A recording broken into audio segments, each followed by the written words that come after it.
All right, everyone. Donald Trump dared to be popular among Boy Scouts, the Boy Scouts being, the marginally traditionalist group within the United States, dedicated towards teaching aspects of the art of survival and things like that. If you've never read Ernest Thompson Seton's sort of big guide to Boy Scouting, it's actually a fascinating read. My grandpa gave me a copy years and years ago. And that really helps with the identification of some more common fungi, certain plant species, especially trees.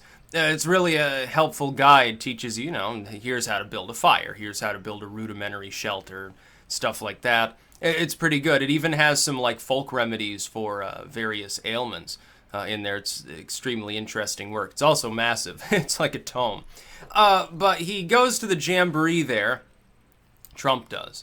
And there's about 40,000 people by press estimates, which is a pretty large crowd. That's larger than a lot of his rallies were during the election. Those were pretty large. It's certainly more than Hillary Clinton ever talked to at one time, this jamboree, that is, which I think that's probably what they have a problem with, because he continues to draw large crowds. Even if it's because he might say off-the-wall shit and people are going mostly to be entertained, way, way better to be an entertaining blowhard than to be like a dour, very boring, corrupt career politician like Hillary Clinton or something like that. So what happens? Trump gets, tens of thousands of young people together wearing uniforms.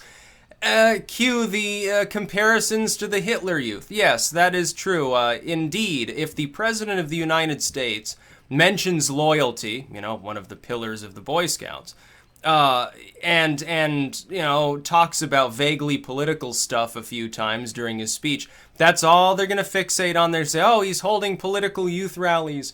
He's going to turn the Boy Scouts into the Hitler Jugend or something like that. That's not what's happening. He's simply popular among people who like the outdoors, and they like that sort of traditional feel, and they want to build the campfire, and they want to go fishing and stuff.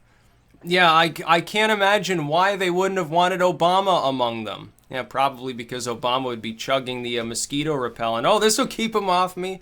Don't worry, folks, I'll be fine, he says as he gets totally intoxicated. Yeah, can you imagine Obama going camping? That would be a funny thing. And in all honesty, Trump is white-collar, blue-blooded American nobility, so he's not exactly the out-in-the-woods kind of person either. He considers the White House or Camp David to be rustic, according to his standards. But at least he's interesting. And he didn't come to talk down to the Boy Scouts. If Obama had gone at all, he would have talked about gay rights and transgenderism and other social topics like that. He probably would have ended up talking down to them. Oh, you should let girls into the Boy Scouts. That big thing that you had with gay scouting, that was a real dark time in American history. Oh, I hope that you'll help little old ladies cross the street whether or not they've got a Y chromosome or something like that. That's what Obama would have done. There's a reason he never went to a Boy Scout rally. Trump, meanwhile, he doesn't care about that stuff. He's like, oh yeah, we could use some more loyalty in the country. And of course, everybody thought that he meant loyalty to him. Here, let me ask you a question. If a similar speech had been made by like Dwight Eisenhower, JFK or something, would that be your immediate assumption, or would you assume they were talking about the country and the Constitution? Probably the latter, but the thing is that people are already convinced that Trump is Orange Hitler, so it doesn't really matter if that's what he meant. That's what it's going to be taken as by people who don't like him. And it's just a farce. He went to a Boy Scout rally, he had a good time, he eats some Franks and beans. He's a germaphobe, so he probably put isopropyl alcohol in everything he ate, honestly. But he didn't talk down to anybody, other than, politicians or something. Make some off-the-cuff remarks about what appears to have been Jeff Sessions. So who cares? Yeah, like a bunch of Boy Scouts, like they can't find that interesting. For a lot of people, Trump has made politics, at the very least, tolerably entertaining, which is something that people like Bush and Obama never did. Other people had to do that. Somebody on the radio, somebody on the internet had to make it entertaining. Trump makes it entertaining on his own. He tweets constantly. It's fun. It also helps scoop the lamestream legacy dying yellow journalists of the old guard press. And that's even funnier, seeing their reactions. He's attacking the First Amendment. He's attacking the rights of the free press. No, he's not. No, he's just scooping you because he finds it funny, and more power to him for doing that. So I find this totally innocuous. If a similar speech with similar references to loyalty and obedience and stuff had been made by any other political figure who wasn't Trump, nobody would have a problem with it. They just say, oh, large Boy Scout rally, governor eats Franks and beans, Senator what's-his-name hangs out for the day, goes canoeing or something. They would have focused on the positive aspects, probably, of that. Maybe they would have brought up in the sort of a postscript, they would have said, oh, but the Boy Scouts ultimately are a chauvinistic and bigoted organization or something like that. Not chauvinistic and bigoted. It's just like a boys' club. That's what it is. What's wrong with that? Well, you don't see Boy Scouts trying to join the Girl Scouts. Apparently people have a problem. I don't have a problem with that. Let them do whatever they want. They're a private organization.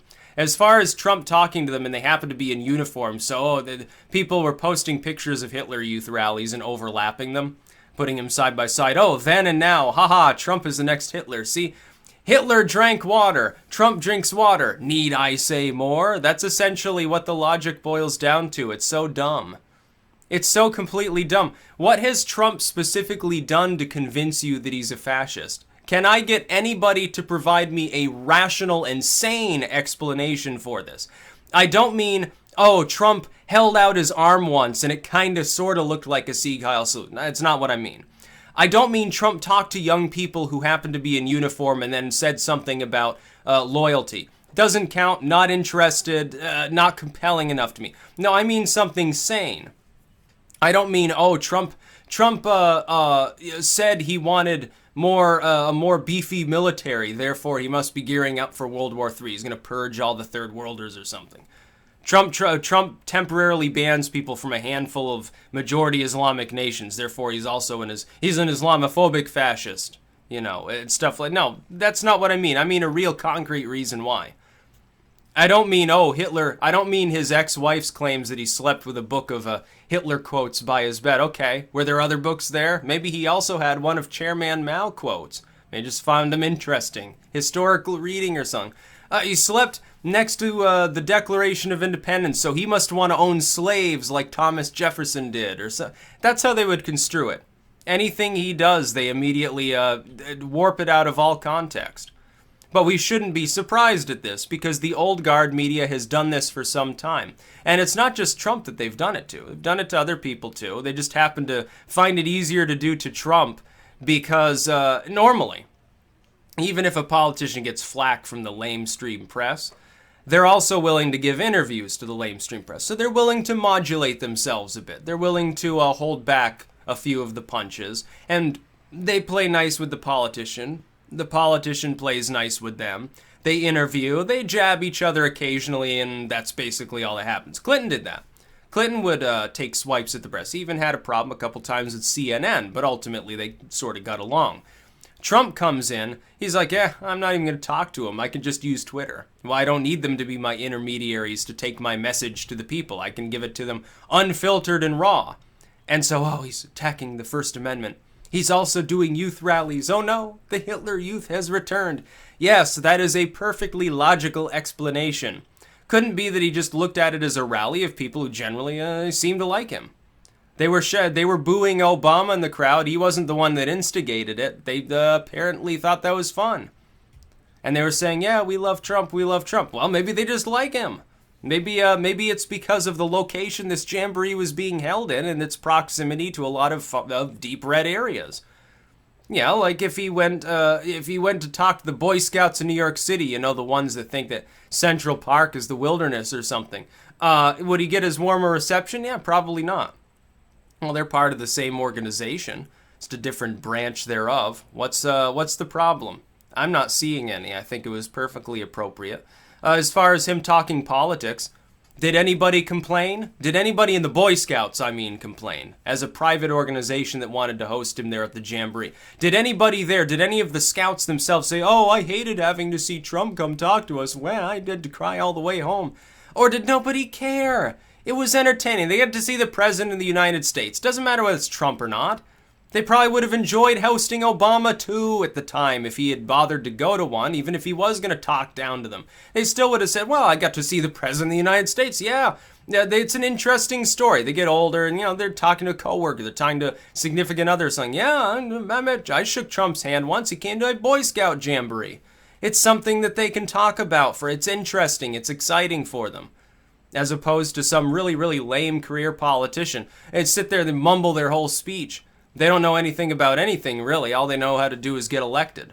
So I'm not surprised that they gave him a warm reception. And as for comparisons to being a Hitler Youth rally, that's just so off the wall, dude. It's just so totally wrong. I would hope even the average liberal could see through that. Come on, there's got to be a point at which this propaganda becomes so fantastic that even somebody who wants to believe it has to shake their head a little bit. There has to be some point at which that threshold is achieved. Have you not achieved it already? Trump hired Russian hookers to piss on the Obama's bed. Trump is restarting the Hitler Youth. I think that's a little bit out there.